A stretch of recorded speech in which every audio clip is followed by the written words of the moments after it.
Selamat siang anak-anak. Siang Ibu. Gimana kabarnya hari ini? Alhamdulillah baik Bu. Alhamdulillah baik ya. Sebelum memasuki pembelajaran pada hari ini, Ibu akan mengecek kehadiran terlebih dahulu. Apakah hari ini ada yang tidak hadir? Hadir semua Ibu. Baiklah, kalau hadir semua, di sini siapa yang masih ingat materi kita pada minggu lalu? Saya Bu. Ya, silakan Mbak. Minggu lalu kita membahas tentang pengelolaan limbah Ibu. Baiklah, benar sekali jawabannya.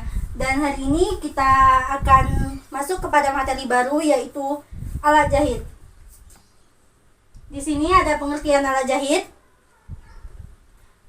Apakah kelihatan? Kelihatan Ibu. Baiklah. Alat jahit yaitu alat-alat yang digunakan untuk keperluan menjahit, baik untuk membuat busana atau lainan rumah tangga atau benda lain yang dibuat dengan cara dijahit, baik dijahit menggunakan tangan maupun dijahit menggunakan bantuan mesin. Selanjutnya ada macam-macam alat jahit. Yang pertama ada alat jahit pokok. Alat jahit pokok adalah semua alat berupa mesin yang digunakan untuk keperluan menjahit. Beberapa mesin jahit untuk pembuatan busana atau lainan rumah tangga atau aksesoris. Di sini yang pertama ada mesin jahit manual. Ini gambarnya. Mesin jahit manual yaitu mesin jahit lurus, berfungsi untuk menjahit setikan lurus. Macam-macam mesin jahit lurus dapat kita jumpai, antara lain mesin jahit manual, mesin jahit yang digerakkan atau dioperasikan tanpa listrik. Dan yang kedua ada mesin jahit semi otomatis. Mesin jahit semi otomatis berfungsi selain untuk setikan lurus, dapat digunakan untuk setikan hias dengan menggunakan pola hias, lubang kancing, pasang kancing, dan sebagainya. Yang tiga ada mesin jahit otomatis, berfungsi selain untuk setikan lurus, dapat digunakan untuk setikan hias dengan tombol-tombol hias. Tombol-tombol hiasnya ada di sebelah sini. Dapat pula membuat lubang kancing, pasang kancing, dan sebagainya. Yang keempat ada mesin jahit Kingspad, berfungsi untuk menjahit lurus, untuk menjahit pakaian dengan kecepatan tinggi.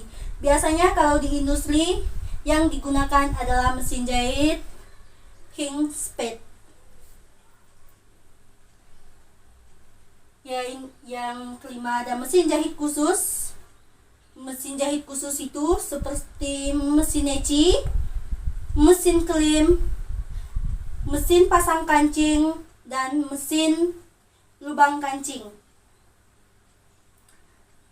Yang berikutnya ada alat jahit penunjang. Yang pertama itu ada meteran. Contoh meteran yang asli seperti ini. Berfungsi untuk mengetahui letak bagian tertentu seperti pinggang, panggul, badan, agar ukurannya tidak bergeser dan diambil dengan tepat. Yang selanjutnya ada alat tulis seperti pensil. Kalian pasti tahu kan alat tulis. Alat tulis itu berfungsi untuk mencatat ukuran-ukuran yang telah kita ambil. Yang selanjutnya ada skala. Di sini ada gambar skala, tapi yang aslinya itu seperti ini. Kalau kalian mau beli skala yang seperti ini ya, yang ada ukuran 1/3, 1/8, 1/4, dan 1/2. Yang sering kita gunakan itu kalau membuat pola kecil yaitu skala 1/4. Skala ini berfungsi sebagai alat ukur dalam menggambar pola dalam ukuran kecil seperti ukuran skala 1/4, 1/6, dan 1/8. Selanjutnya ada buku pola. Buku pola seperti ini. Contohnya, buku pola itu berbeda dengan buku-buku lainnya, yaitu kalau buku pola ada yang bagiannya bergaris dan ada yang kosong. Yang bergaris ini biasanya kita mencatat ukurannya, dan yang kosong ini biasanya kita gunakan untuk membuat pola kecil. Yang keempat ada penggaris pola. Penggaris pola itu seperti ini, yang berfungsi mempermudah dalam membentuk pola busana. Biasanya kan kita membuat pola itu ada kerung lengan. Kalau kerung lengan kita menggunakan penggaris yang seperti ini. Nah, di sini kalau untuk bagian bawahnya, seperti di bagian bawah baju ini kita menggunakan mistar pola yang seperti ini, penggaris. Yang keenam ada pensil merah biru. Pensil merah biru itu contohnya seperti ini. Ada yang bagian biru dan ada yang bagian merah. Berfungsi untuk mewarnai pola agar dapat membedakan pola depan dan belakang. Yang warna biru untuk pola belakang, sedangkan yang warna merah untuk pola depan. Selanjutnya ada kertas payung. Kertas payung itu seperti gambar di sini. Ibu belum mempunyai contohnya, tapi fungsinya untuk membuat pola besar sesuai dengan ukuran asli. Biasanya kita menggunakan kertas payung itu untuk membuat pola besar. Nah, selanjutnya ada kertas merah biru. Kertas merah biru itu contohnya seperti ini ya. Kalau yang merah biasanya kita gunakan untuk mencipta pola bagian depan, yang biru biasanya kita gunakan untuk mencipta pola bagian belakang. Di sini ibu juga punya contoh pola yang udah ibu cipta seperti ini yang bagian belakangnya.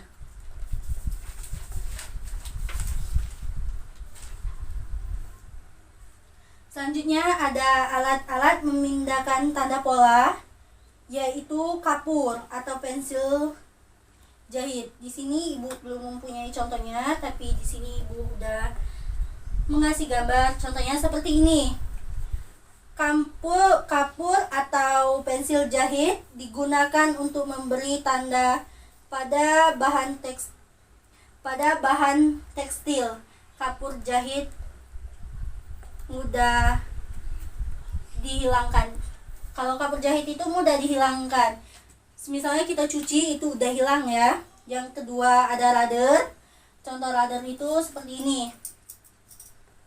Nah, radar ini berfungsi untuk memberi tanda pola pada bahan dengan menekankan karbon jahit. Biasanya ada kertas, terus kita tekan menggunakan radar. Yang ketiga ada karbon jahit. Fungsinya itu untuk memindahkan tanda pola pada bahan. Biasanya kita menggunakan kertas karbon, tapi ibu belum mempunyai contohnya. Di sini ada macam-macam gunting. Yang pertama itu ada gunting kain.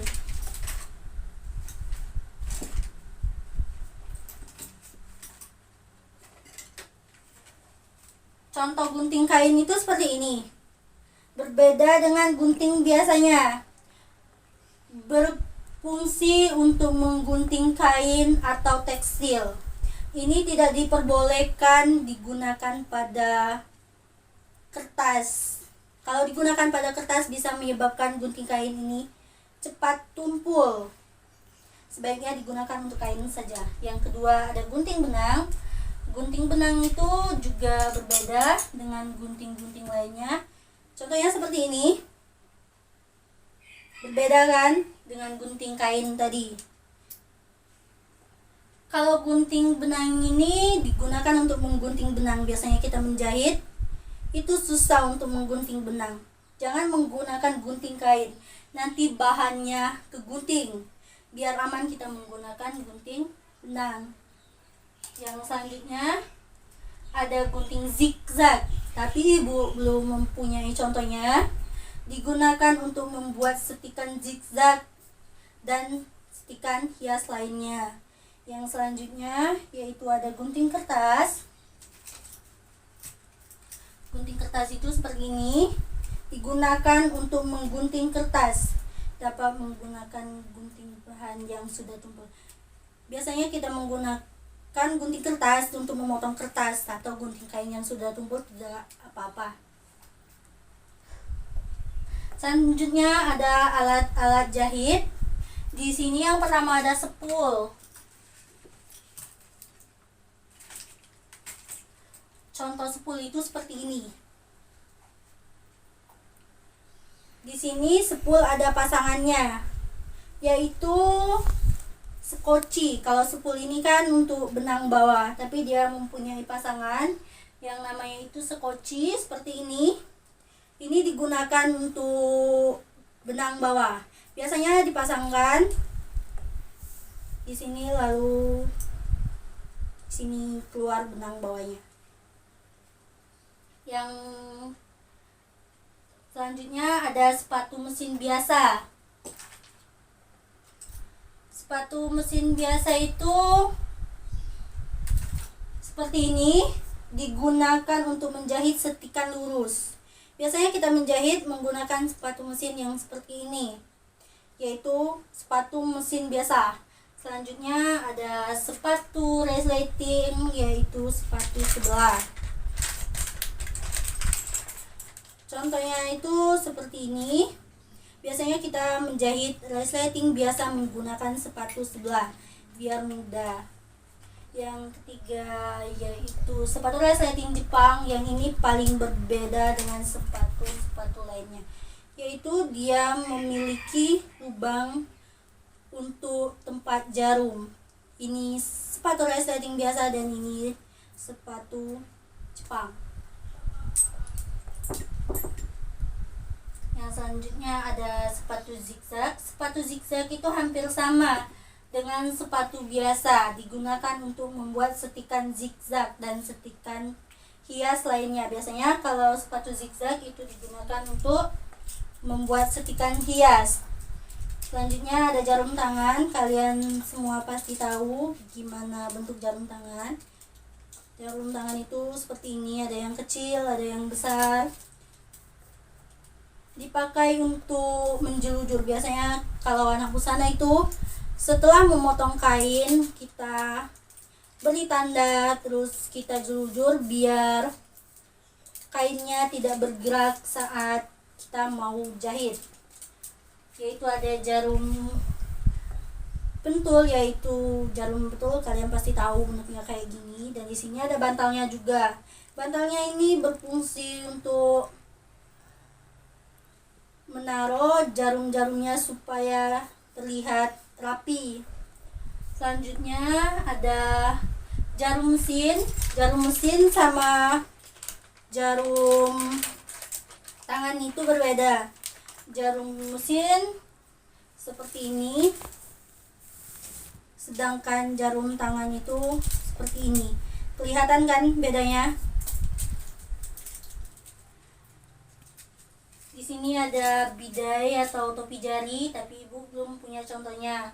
Di sini ibu sudah memberi gambar. Digunakan untuk melindungi jari pada waktu menjahit agar jari tidak terkena tusukan jarum. Biasanya itu digunakan di jari supaya tidak menusuk pada tangan. Selanjutnya ada pendedel. Pendedel itu seperti ini. Biasanya digunakan untuk membuka jahitan kita yang salah. Kalau kita baru awal-awal itu biasanya kan jahitnya masih banyak yang salah. Kita membukanya pakai pendedel, jangan menggunakan gunting. Nanti bahannya ikut tergunting kalau menggunakan gunting. Nah, di sini ada pemasuk benang atau mata nenek. Bentuknya itu seperti itu, tapi ibu belum mempunyai contohnya. Nanti ibu akan carikan contohnya. Itu untuk memudahkan kita memasukkan benang pada jarum. Biasanya kalau udah tua-tua itu susah memasukkan benang, soalnya kecil. Jadi kita menggunakan mata nenek biar mempermudah. Di sini selanjutnya ada setrika. Kalian semua pasti tahu yang namanya setrika. Di sini ada papan setrika. Kalian juga pasti tahu fungsinya untuk apa dan kalian juga pasti sudah pernah melihatnya. Nah, di sini pembelajaran kita materinya sudah selesai. Apakah ada yang ingin ditanyakan? Apakah ada yang mau bertanya? Kalau tidak ada, ibu akan bertanya. Ibu akan bertanya ya. Sebutkan pengertian alat jahit yang telah ibu sampaikan tadi. Saya ibu. Ya, baiklah mbak. Alat jahit adalah alat-alat yang digunakan untuk keperluan menjahit, baik untuk membuat busana, lenan rumah tangga, atau benda lain yang dibuat dengan cara dijahit, baik dijahit tangan maupun bantuan mesin. Baiklah, jawabannya sangat benar ya mbak. Pertanyaan selanjutnya, sebutkan alat-alat untuk memindahkan pola. Saya bu. Ya, silakan mbak. Yang pertama ada kapur, kedua radar, 3 kertas karbon ibu. Ya, jawabannya sangat benar ya Nana. Di sini ibu juga punya satu pertanyaan lagi. Siapa yang bisa menyebutkan macam-macam gunting yang tadi sudah ibu sebutkan dan sudah ibu jelaskan? Saya bu. Baiklah, silakan mbak. 1 gunting kain, 2 gunting benang, 3 gunting zigzag, 4 gunting kertas ibu. Baiklah, jawabannya sangat benar. Dan di sini semuanya menyimak pembelajaran dari ibu. Terima kasih. Dan di sini sudah paham semua, apa masih ada yang ingin ditanyakan lagi? Paham ibu. Baiklah, kalau sudah paham, ibu akan menyampaikan kesimpulan pembelajaran kita pada hari ini. Kesimpulannya yaitu alat jahit adalah sebuah alat yang digunakan untuk keperluan menjahit, baik untuk membuat busana, lenan rumah tangga, atau benda lainnya. Baiklah, pembelajaran kita sampai di sini dan waktunya juga sudah mau habis. Ibu akhiri, wassalamualaikum warahmatullahi wabarakatuh. Waalaikumsalam warahmatullahi wabarakatuh. Permisi ya. Iya bu.